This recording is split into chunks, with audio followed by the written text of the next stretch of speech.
There's a lot of people that can be thanked for getting, that company to this point. And there's been a lot of blogs posted. Gabe Sapolsky posted a tweet. He mentioned that now Gabe, of course, was the head booker for Ring of Honor for a number of years through most of its formative years. And he mentioned giving thanks to the name Doug Gentry.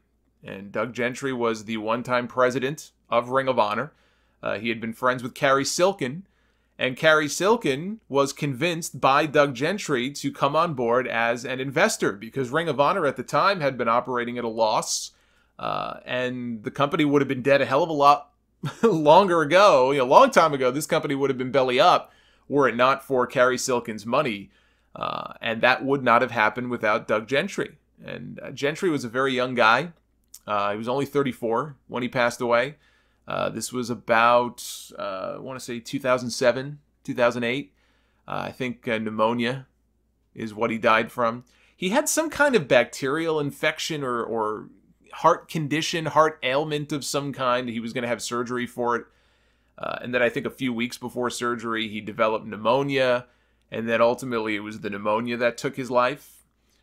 So he's not around to see Ring of Honor sort of grow into what it's become. But obviously his legacy looms large here. Mike Johnson at PW Insider, I thought, shared a great story.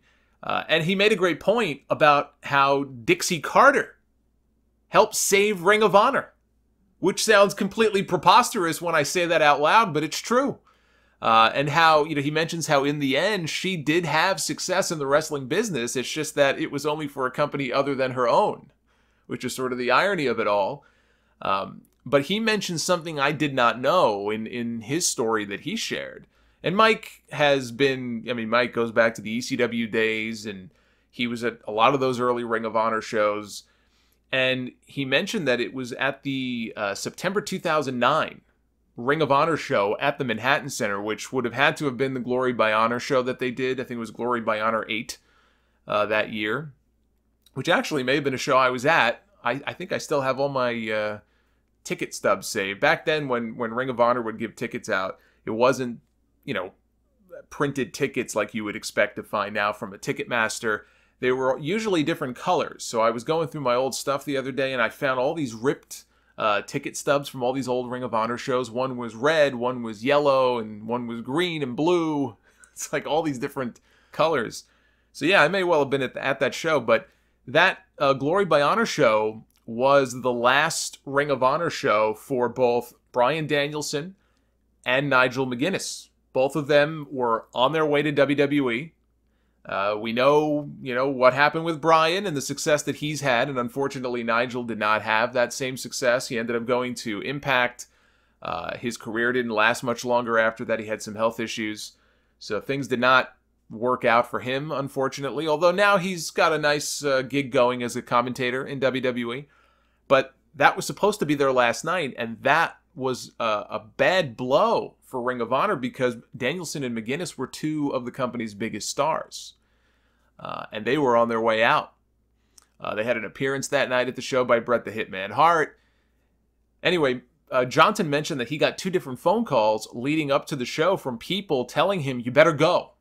Because I guess he wasn't planning on being there. And they said, no, you better go to that show because Carrie is pulling the plug. And this is going to be it for Ring of Honor. This will be the last Ring of Honor show. Silkin was bleeding money at this point. He was using all the money that he made from his other business. He has a ticket broker business, and he was using the money from that business basically to keep Ring of Honor alive. And in looking it up, it looks like that ticket broker business that Johnson was referring to, that Silkin owns. It's this website called ravetix.com. I assume he must still own it, but Silkin was having a tough go at it. As it is, now he's got 2 of his biggest stars leaving. He decided that this is it. We can't survive this. We've got to close up shop. I can't lose any more money. I've reached the end of my rope. The money tree has been completely plucked, and that was going to be it. Ring of Honor was going to die. And so what ended up happening is Silkin made a deal with Jim Cornette. Cornette debuted on camera for the company that night at that Glory by Honor show. He became the new authority figure for Ring of Honor.